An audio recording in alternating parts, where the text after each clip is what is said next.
Om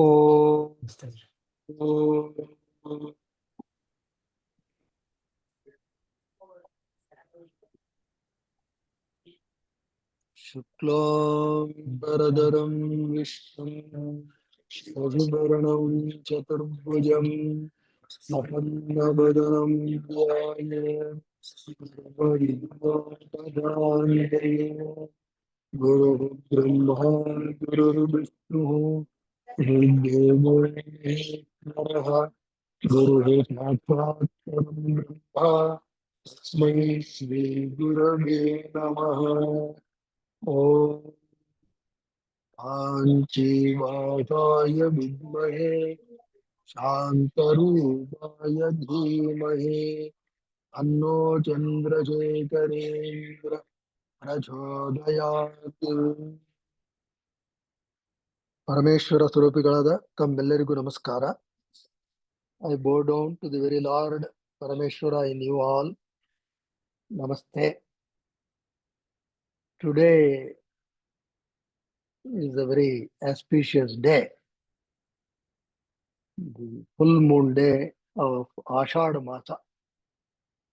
It has some very special significance. In general, in Ashadha Masa, most people do not conduct any other function like marriages, Upanayanam, Grahapravesham. All that is not there.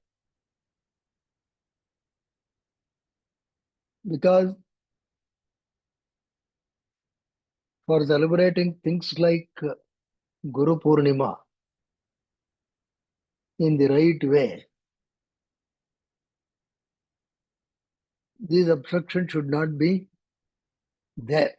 That is why perhaps they chose Ashadha Masa, so that all of us pay our tributes to the Guru. Not only that, this full moon day is also supposed to be where the Soma Rasa from the moon, which is very good for all medicinal plants and devas, that is peak on this day of Ashadha Masa. That is also one reason. Full moon itself has a special significance because the Shastras also proclaim Chandrama Manaso Jata. Moon is always compared to the mind.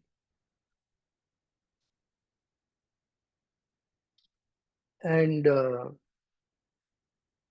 you can miss anything, but not the full moon. Some stars, etc., you may miss. But full moon is something visible.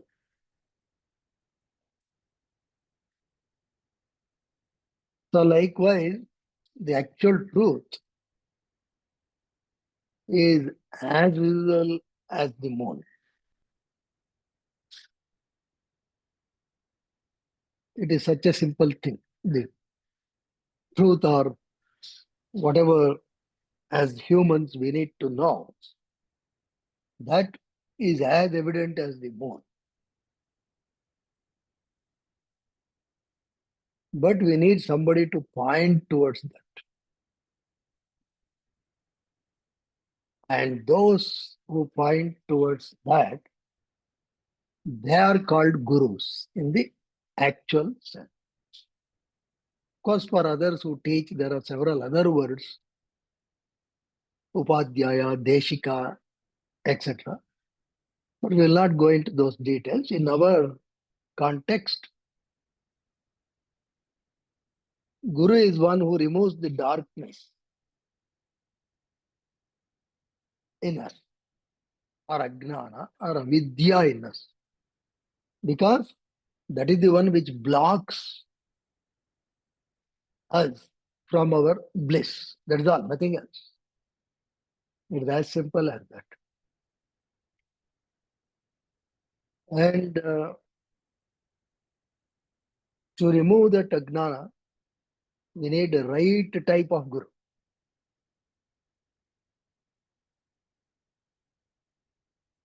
Fortunately for us, there was one such guru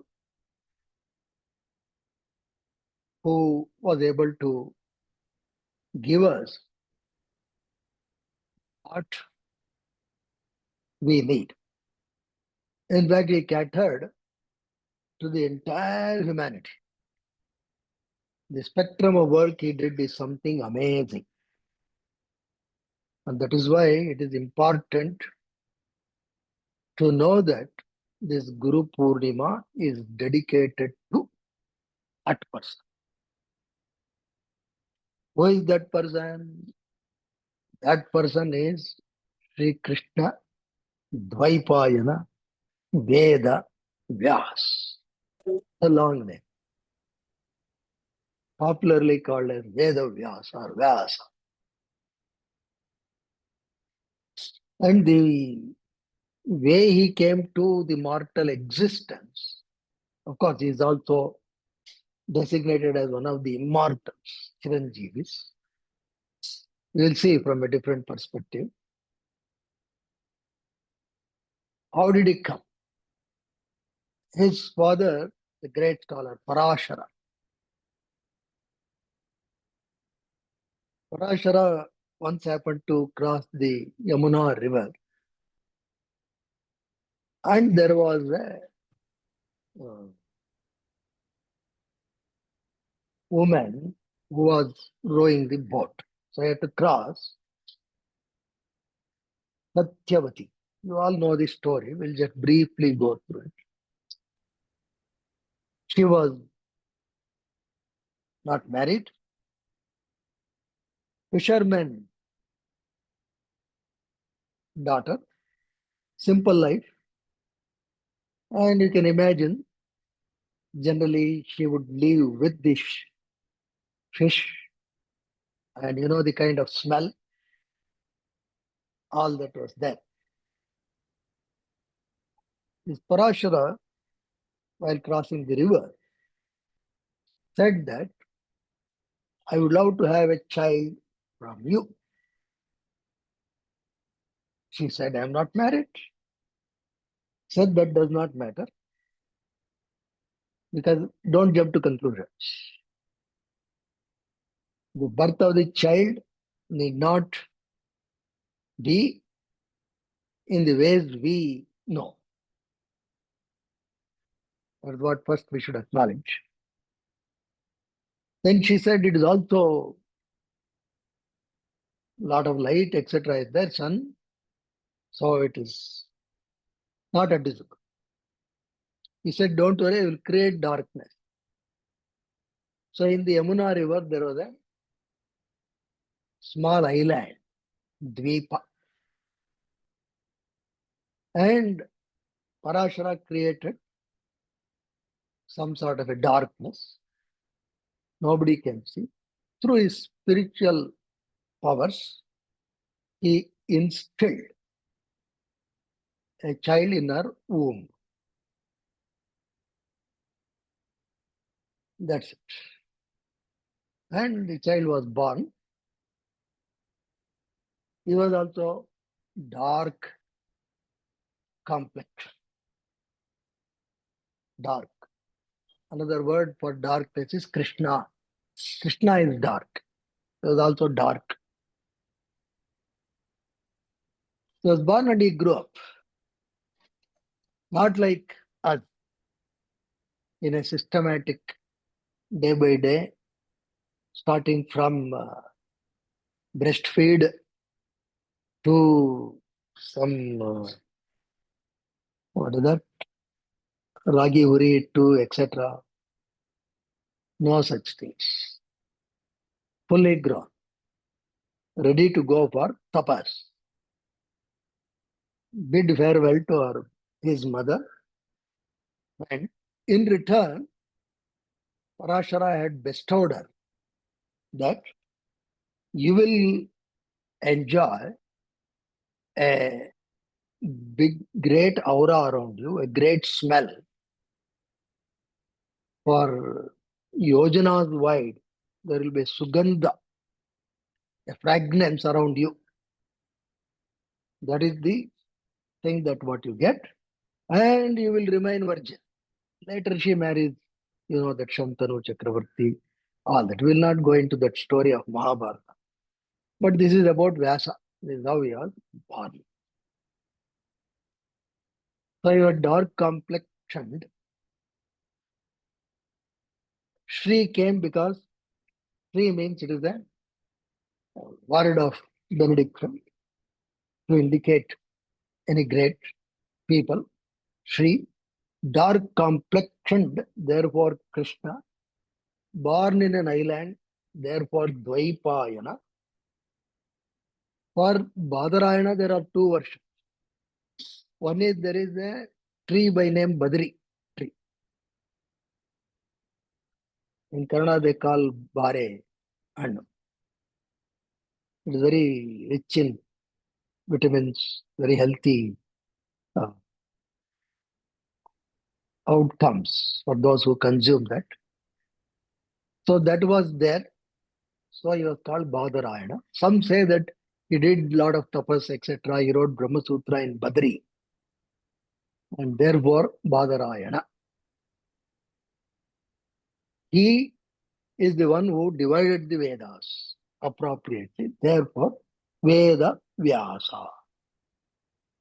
In fact, the very word Vyasa is interesting. Vyasa means divide. We use, in Kannada, when you write a circle, you draw a diameter. That is called Vyasa in our local language. Vyasa means that which divides.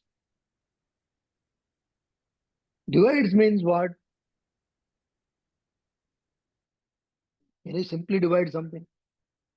Even if it is not a physical thing, if you want to divide, you should have very in-depth knowledge. For example, we want to divide in the periodic table. It cannot be random. You should have the depth of knowledge.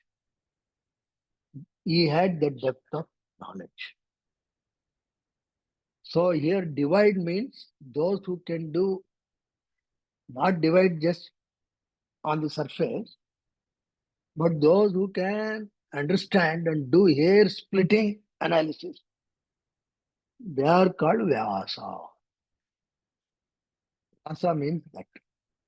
Because the principally divided Veda is called Veda. So that is how the name Sri Krishna, Dvaipayana, Badarayana, Veda Vyasa. So that is the history behind his name.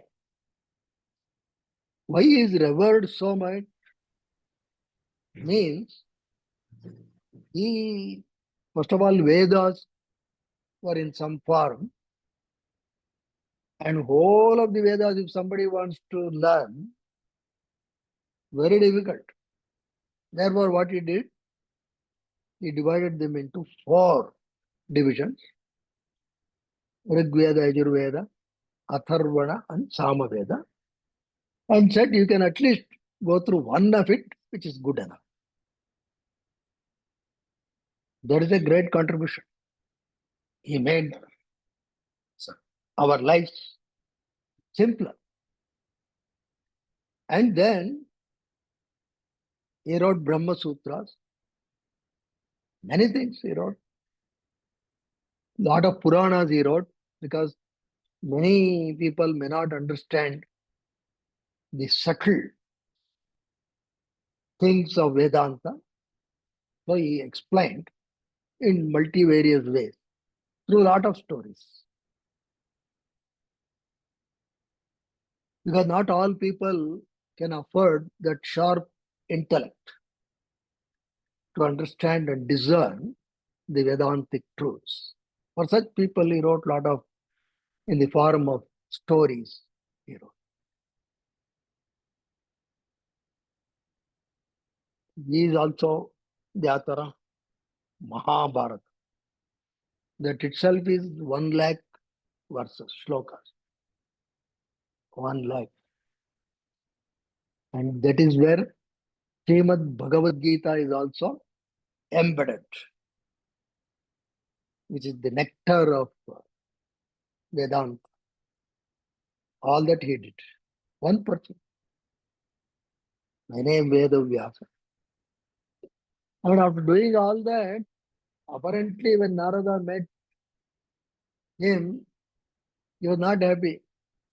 "Oh, I feel that I have not done something." Then Narada told him the hint for the next one. That, yeah, you have done so much. Mahabharata and all those things. Lot of hatred, enmity, everything is there. And humans anyway have a lot of it in them. Therefore, you write about the stories of the Lord. That is when he wrote Srimad Bhagavatam. And that is available to all of us. And I think that is the simplest. Nobody can say, I don't understand Bhagavatam. Other things you can say. Bhagavatam, nobody can say, I cannot understand. But that carries all the truths that are necessary for us to get redeemed from suffering. Ultimately, that is all what is necessary, isn't it? We want to be blissful. We just want dukkha nivritti, sukha prapti. Ultimate. There is nothing beyond that. All other things, any other goals that we are setting is also ultimately for this only. But we don't know. But whereas the sages like Veda Vyasa, they have explored it threadbare and they have told us what we should look for. They are very clearly given what is it that we should look for. Now, the topic of the day, Veda Vyasa and Patanjali. Patanjali wrote just like what Veda Vyasa did. Patanjali did for the yoga. Yoga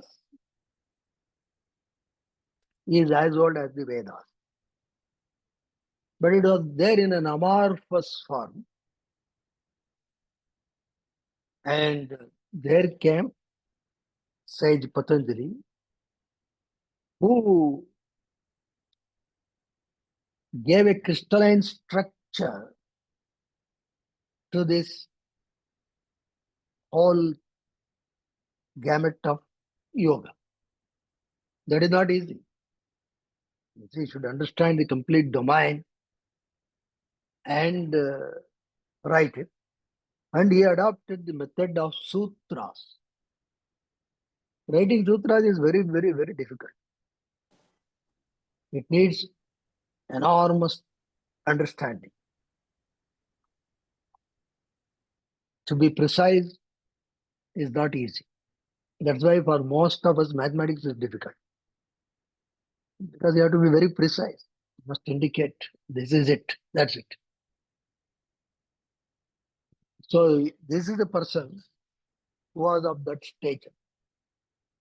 The spiritual scientist, mathematician, very precise. So adopted the sutras. Alpaksharam asandigdham saravat vishwatomukam akshobham navadyancha sutram sutra vido viduhu. To write a sutra is not easy. You have to have pakka understanding. It was about 250 BC when he wrote. And well, because of his understanding, he could capture the whole essence of yoga in 196 aphorisms or sutras. Very tough. Even for us, You just check. Suppose if I ask you, please describe about yourself, you will start, it will go on. Suppose if you say, suppose if I ask, please describe about yourself in 8 words, then can you do that? No. Then you have to do a lot of processing. You have to understand. Because you have to tell whole of about yourself in 8 words means you need to, first of all, understand yourself properly and present it. That is another difficulty. Communication skills.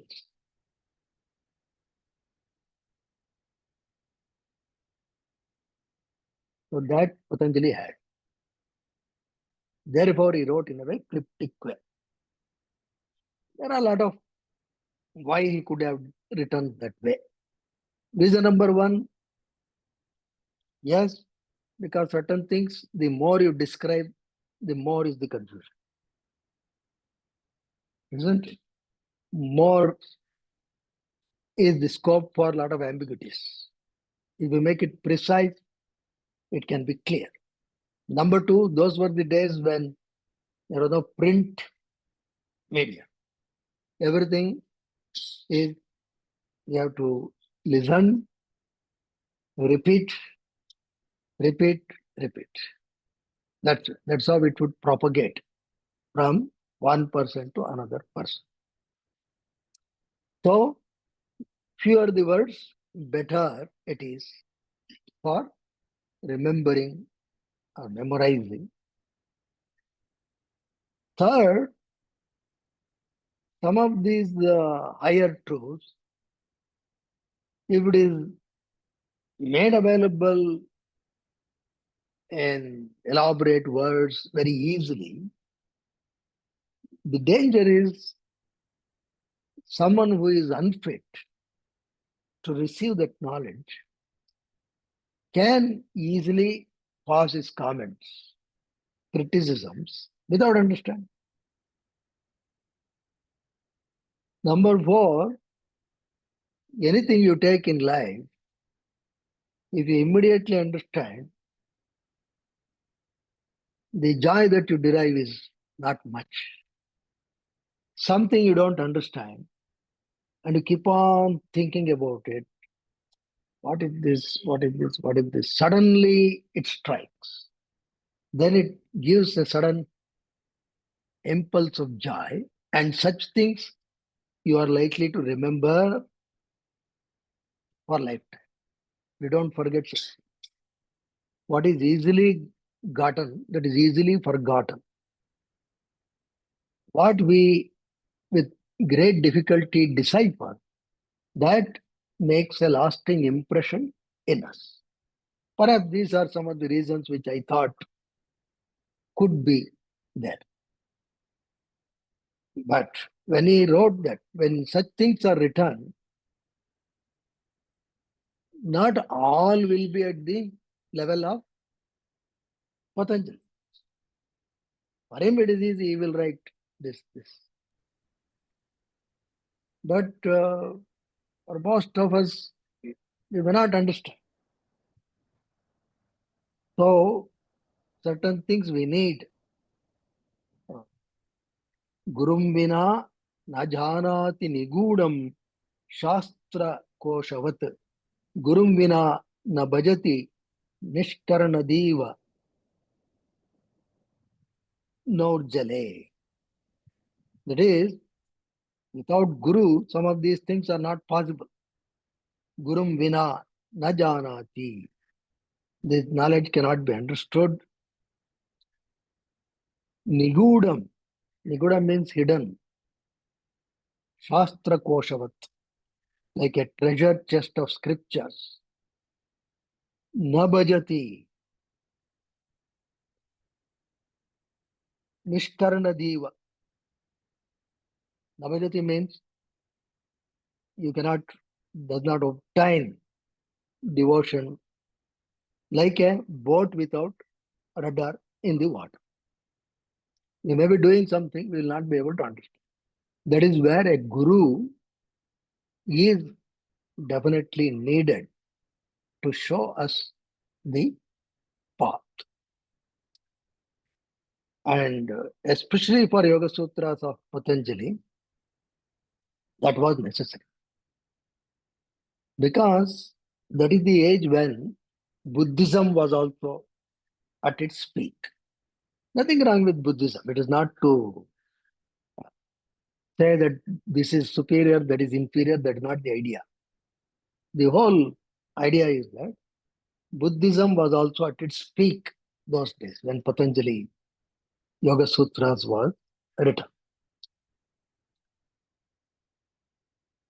So, but for Veda Vyasa, there is a possibility that perhaps nobody could decipher the depth of Yoga Sutras. And when you don't understand what happens, that scripture will go to obscurity. Several such things have happened. Several things are not available. They just vanish, fade away in time. Or the same thing, because you will see a lot of similarities between Buddhism and this. So this could have been looked at through the lens of Buddhism, which means we would have lost some of the concepts. Not only that, it would not have been a part of the Darshana Shastra, Shad Darshana. That is the great miss. You would have missed it. But it is Veda Vyasa who interpreted Yoga Shastra with Sankhya philosophy. So this is what we need. This is one of the greatest contributions. Now the question is this Veda Vyasa same fellow? Because Mahabharata, you can see the age of Mahabharata. Because this Vyasa is also a character in Mahabharata. We all know that. A big man in Mahabharata. He plays significant role throughout. Uh, is he the same? Because this is 250 BC around. Need not. Because Vyasa is a parampara. Anybody who can have that ability to decipher, get insights, and have that very well trained intuition, they can be called Vyasa. That way we have many other Vyasas. They may have different names, but that is the whole idea. So anyway, for us this is Vyasa. And he interpreted, because that is very essential, because otherwise many truths we will not know. There was one serious seeker of the truths. His question to everyone was, what is the secret of happy life? That's all. He was wandering everywhere. Happy life, happy life. Somebody told him, okay, you go to such and such a forest, deep inside, there is a guru sitting in a cave. If you were, you know, seeking is so serious, and if you really impress upon him, he will come out of the cave and give you the answer. You go and ask. They gave him the address. So with a lot of difficulty, he went there. He also found the cave. He called out, "Oh, Guru, what is the secret of happy life?" No answer. Then he was determined because he wanted to know how to be happy in life. Again, tried, did not go for eating, no water, no sleep. He wanted an answer. The third day, the Guru came out of the cave. And this fellow asked, what is the secret for happy life? Guru looked at him intensely and told him, oh, that's all. You please go out of this forest. You will get a village, a small town. There are 3 shops, one after the other. I think you please look at it. You will know the truth. He went inside the cave.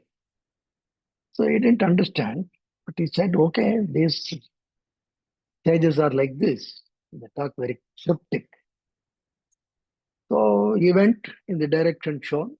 He did see the town, and there were 3 shops. In one, it was iron smelting. Smelting, no, correct? Huh? They are doing. He saw that.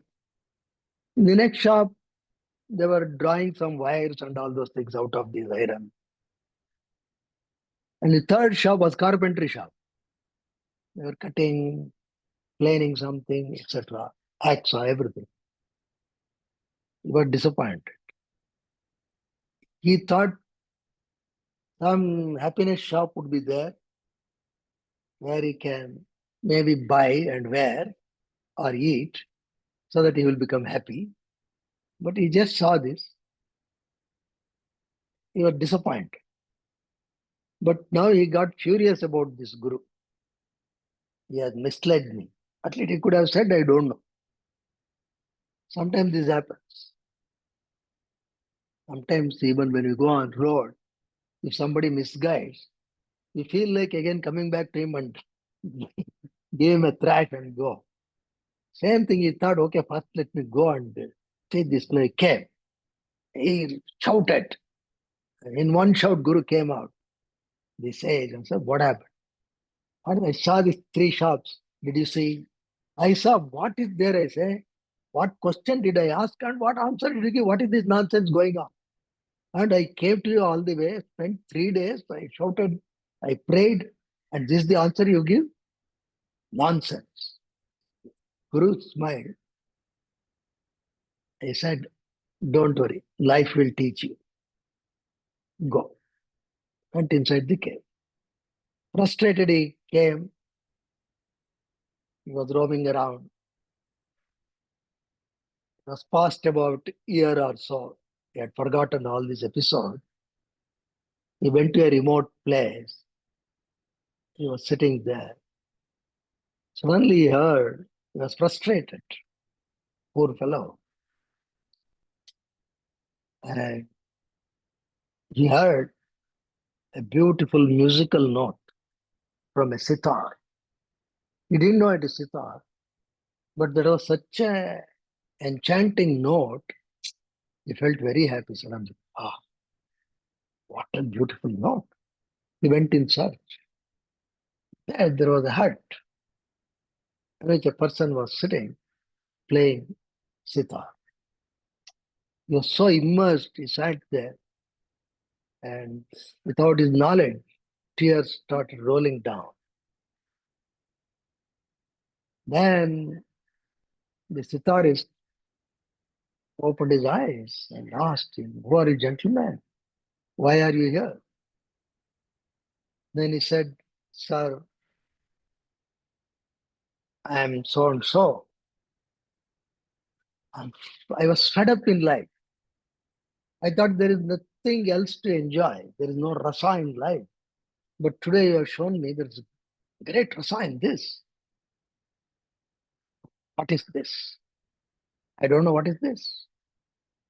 You said, yeah, gentlemen, this is an equipment called sitar. You see the strings? For this, you have to smelt the iron and draw it in the form of wire. And these are all carpentry has to be done. And if it is assembled properly, used properly, you will get this musical note. Suddenly, he became enlightened. He connected with his experience, what Guru had shown. Ah, this is what I saw. Iron smelting shop, number one. Number two, drawing the wire. Number three, carpentry. If you use all that properly, you get sitar. If you use it properly, there is joy. Oh, this is all what life is. Everything is available in life for everybody. You should only know how to arrange it and use it to enjoy. This is the lesson. Then he prostrated to that Guru in the cave. Oh, Guru, I didn't understand you. So this is where Guru is needed. Once there was a person who came, poor fellow, who came to a Guru in ashram. I just remembered this beautiful story. He was a shepherd. He had a small house. Husband and wife were cribbing. They came, told, oh, we don't even have a proper house. What is the dimension? Okay, okay. Guru listened. He knew that these are only two people there. Our house is not big, it's small. Okay. He said, you should listen to me. I said, yes, whatever you say, we will do. Then Guru said, how many sheets do you have? So we have 12. Okay, today onwards, next 1 month. This is Purnima, next Purnima. You have to come. From today onwards, you have to leave your ships also inside the house. Sheeps also inside the house. All the 12 ships will be there. They will also sleep with you. Guru's order, they obeyed. They slept. You know the discomfort. They make a lot of sound and they kick, they move around and very difficult. But they said Guru's order. Next Purnima came, they came to Guru. Oh, Guru, it is frustrating. Then Guru said, oh, don't worry. Today you please go. Leave the ships in their, what is that, shed. And you both sleep inside the house. That's all what you need to do. And maybe tomorrow you come and report to me. Then they went. Then they left, tied all the ships in the shed. Both of them came. What a beautiful house. Let us sleep happily. Same house. Same house. They slept beautifully. Got the lesson? Same thing, nothing changed. It is just the perception. When ships were there, they were constrained. Now when they it got released, they find, oh, this house itself is quite big. For two people to sleep, what more you need? This is the role of the Guru. Not that he will solve the problem, he will change the perception. And that's what Patanjali has done. And that is where Veda Vyasa's interpretation is very, very, very important. So Patanjali starts with very first sutra, Chitta Vritti Nirodha. So it could have been easily misinterpreted, you know, that yoga is destruction, Nirodha, destroy the mind. It could have been, and it is Veda Vyasa in his commentary said, is neither control nor destruction. It is actually calming, Nirodha. You stop the modifications of the mind. That's all what you need to do. So he showed that. And he talked about all the states of the mind. That is what Veda Vyasa said. So yoga is not about destruction of the mind, but it is about the stillness of the mind. Similarly, kleshas as the roots of the suffering. He clearly brought out in his Vyasa's commentary. And based on Vyasa's commentary, Bhoja's commentary came, and who wrote Bhamiti.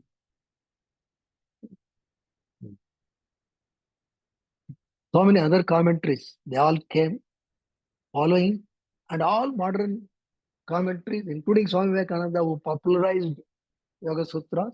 So they have all basis in Vyasa's interpretation of Yoga Sutra. So Kleshas also he gave, and he said that there are four states of the mind: Kshipta, Vikshipta, Muda, Kshipta, Vikshipta, Muda, and Ekagra Tavasta. So all the four he gave, he connected all these things with the vrittis. Then he is the one who said that this Ashtanga Yoga is not staircase architecture. It is an integrated effect. So Vyasa gave that tinge of practice to all of the yoga. And the concept of Ishvara also he emphasized. Of course, Patanjali talks about it, but without Vyasa's interpretation, it would have been difficult.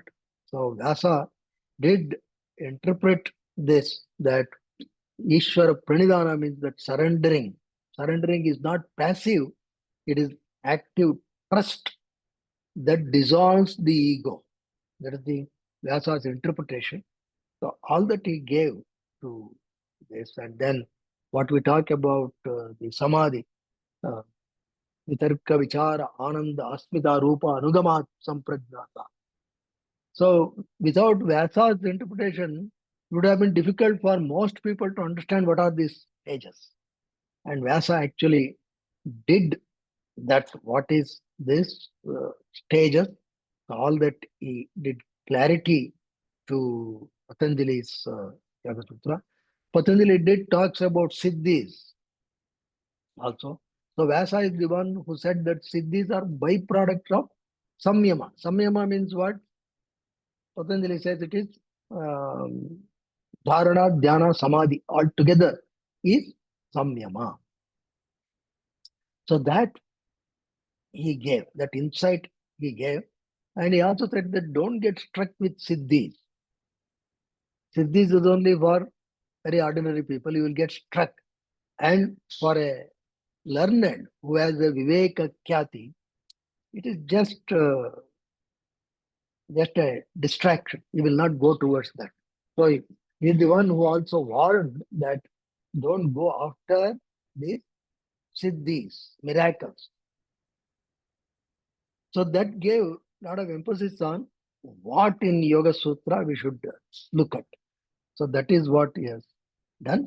And he is the one who actually gave the proper definition for Kaivalya, liberation. He said that there is this Purusha and Prakriti, and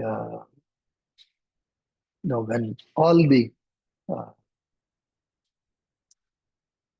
fluctuations in the mind stop, when all the impurities or the kleshas are removed, that is when you will know your true self, and that is Purusha. Rest is all Prakriti. Whatever you take, body, mind, whatever you take, they are all Prakriti. And the one through which everything is going on is the Purusha. So this concept he gave, by which this whole gamut of yoga fitted into the model of the Sankhya. So that is why Sankhya Yoga it became. Otherwise, it could have been possible because in Buddhist there is no concept of consciousness. Consciousness is there, but the way they define is consciousness is temporary. It will come, go, on and off kind of thing. Whereas the Vedantic interpretation is different. Vedanta says that consciousness is the only one that exists. All other things are Prakriti. And this is the greatest, because they call it as Anatma in Buddhism. There is no Atma in their field. So it could have been slipped into such interpretations, and it is the insight of Vyasa by which this Yoga Sutras remain as grounding with Sankhya. So this is a very big thing. Today we are all practicing this Yoga Sutras. We should be grateful to this one man, Vyasa, because uh, such gurus are very, very rare. And whatever he has done, no one can do anything other than that. They say, Vyasochistam Jagat Sarvam. Anything that can come in the world, I mean, in this spiritual lore, is already something that Vyasa has said. You cannot do anything new. But still, a lot of people claim, this is my concept, this is my this thing, this is my contribution, this is my technique, I will do that, this. So this is very, very painful points in the modern day.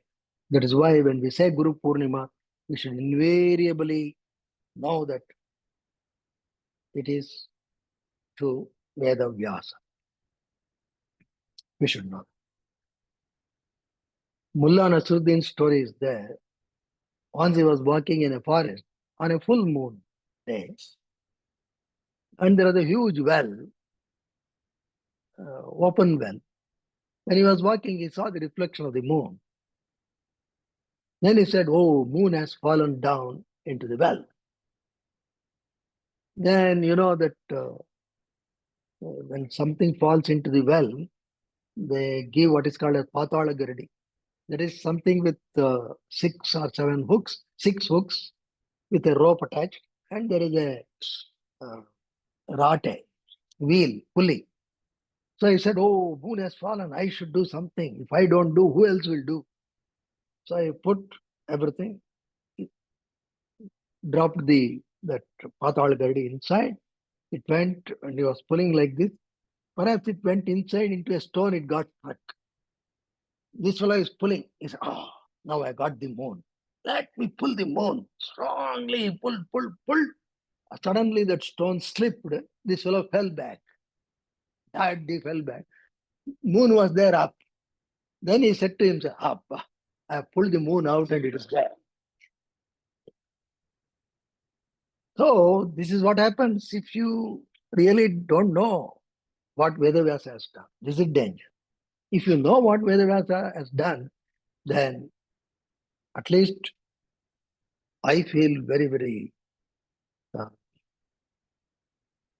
I don't know what to say.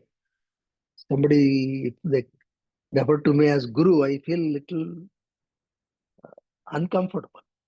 Honestly, if you have known Veda Vyasa, we feel so jittery in accepting such things. But anyway, so that is Veda Vyasa. Like that, there are people who have come out of this caliber. Bhagavan Ramana, Kanchi Mahaperiva. In fact, Kanchi Mahaperiva, I should tell this, how great they are. They show, see, it is easy to preach, but to practice, it is not easy.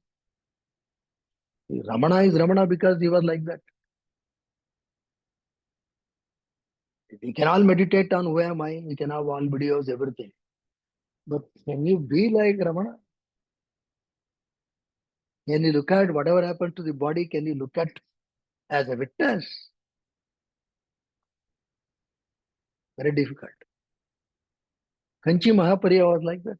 Practice. Simplicity to the core.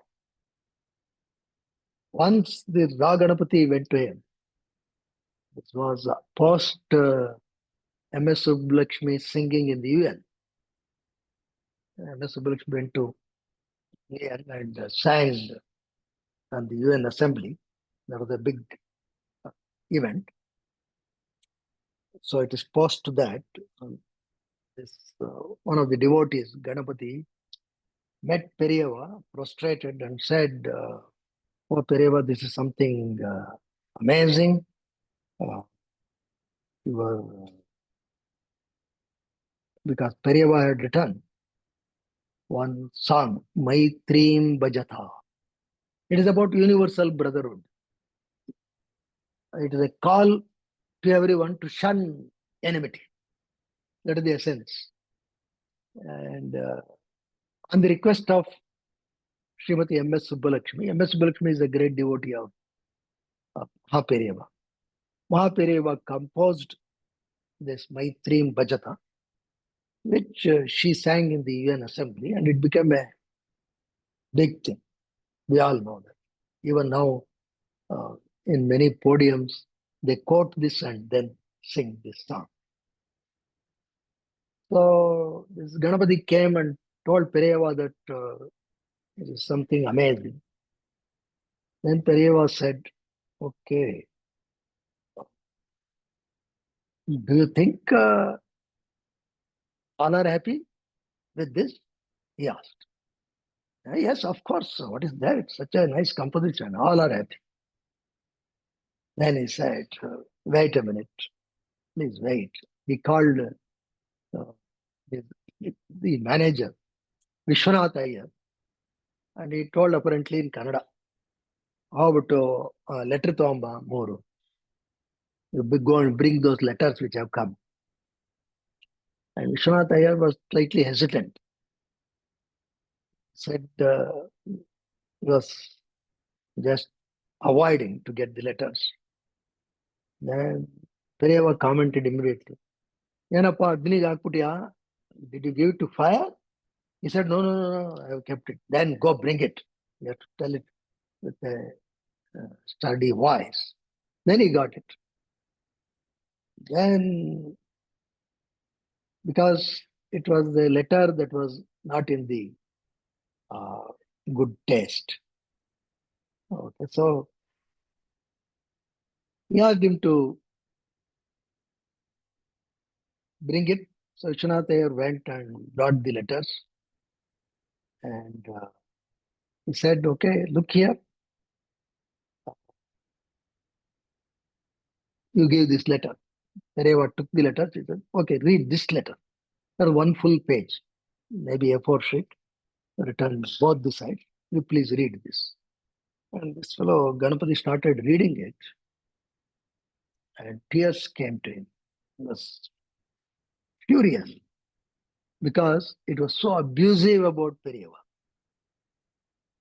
Abusive with all the filthy language. Can you imagine? What did he do? He wrote Maitrim Bhajatam. Then he could not believe how anybody can write this. And Periyava said, oh, don't worry, calm down. There are two more letters same this way. He was not able to read full. He was shuddering, this devotee. What is this? They have used this kind of a letter. And then Periyava said, you see, there are three letters like this. Three letters mean there could be 3,000 people have the same opinion. Look at this. And Periyava was not angry, very calmly visualizing. Because most of us, any criticism, suddenly we erupt. But here, you see the person sitting very calm and analyzing, yes, if three people have condemned, there could be 3,000 people with the same opinion. So he told him that don't think that whatever we say is the right thing. See how many people are unhappy. Then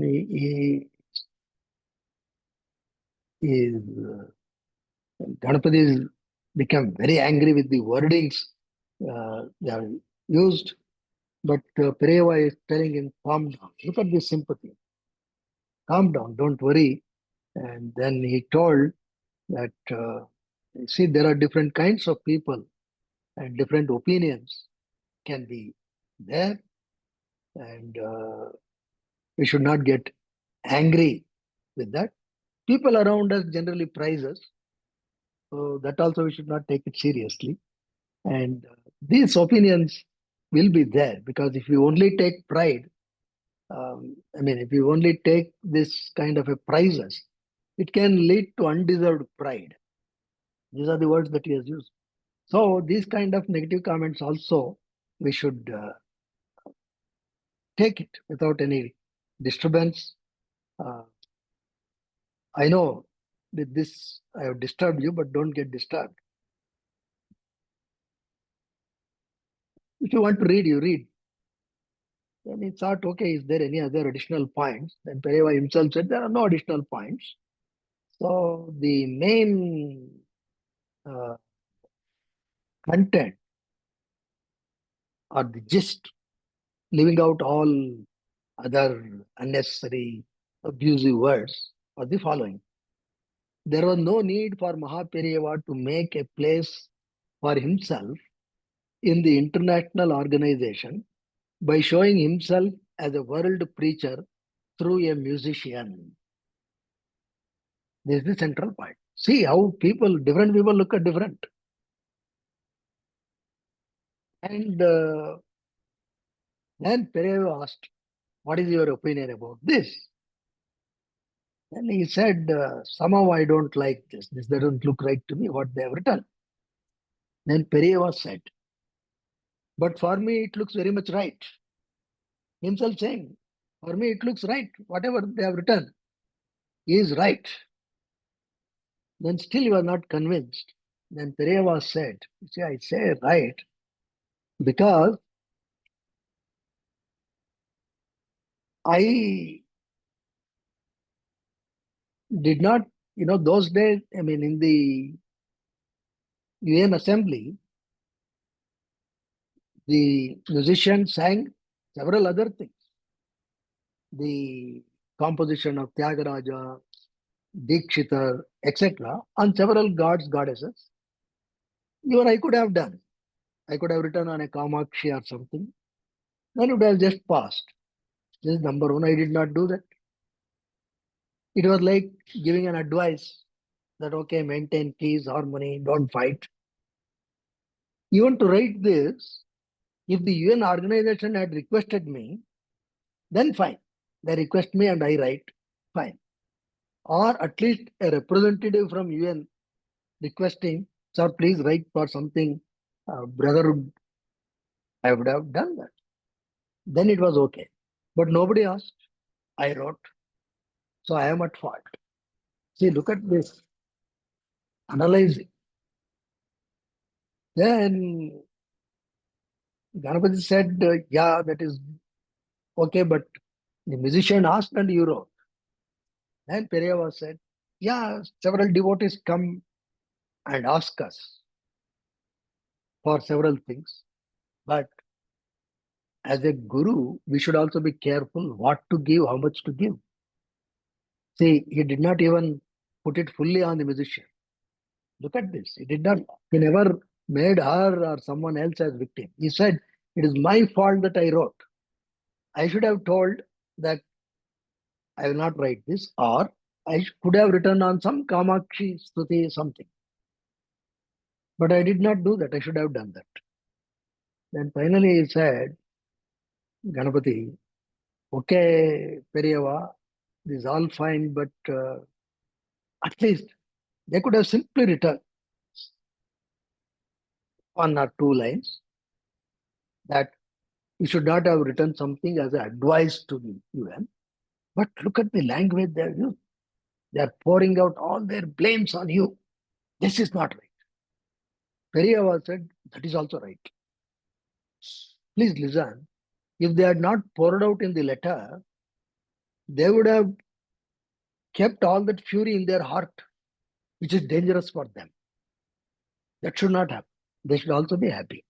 Therefore, don't worry. It's good that they have poured out all their anger and they have vented out in the form of words, which is actually very, very good. Therefore, it is that we need to be more careful. And look at the kind of love and compassion a guru can show, even for those who criticize him. And look at the way a great person like Mahaperiyava analyzes himself, how he takes even the criticism in the right perspective and admits that, yes, this is another way of looking at things. So this is something uh, very, very striking and amazing. I was really moved when I read this. Oh, how great are these people! These are the gurus who set that standards, not by just preaching, but by conducting that way. And Veda Vyasa is the Parama Guru who has set that kind of a tone uh, to all of us. And it is good that we not just knowing about Veda Vyas, but also about going through some of his works, strict few of his works, if not anything, the Bhagavad Gita and the Bhagavatam, so that it uh, is rewarding to all of us. And if you look at the life sketch of Vyasa, he has lived that way, in and through. That is why they are all Guru. That is why this day of Guru Purnima should be in the first place remembered as Vyasa Purnima. It is difficult to be a Vyasa. And whatever we can talk about, anything in the spiritual field, anything for our own upliftment, Vyasa has already done that. And that gratitude, that reverence we should have. The only way we can have is to remember him on this day and to follow whatever he has given, at least a pinch of it every day.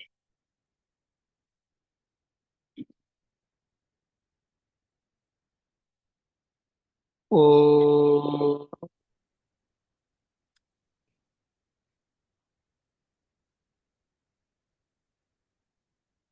योगेन चित्तस्य पदेन वाचा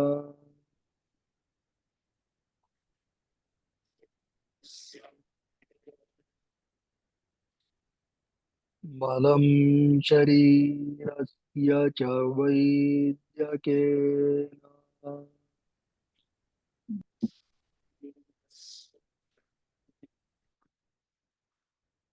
योपाकरोत्तं प्रवरं मुनीना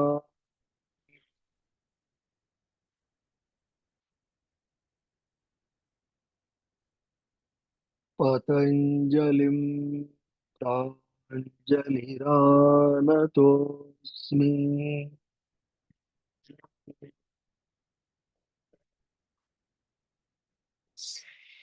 हरि ओम।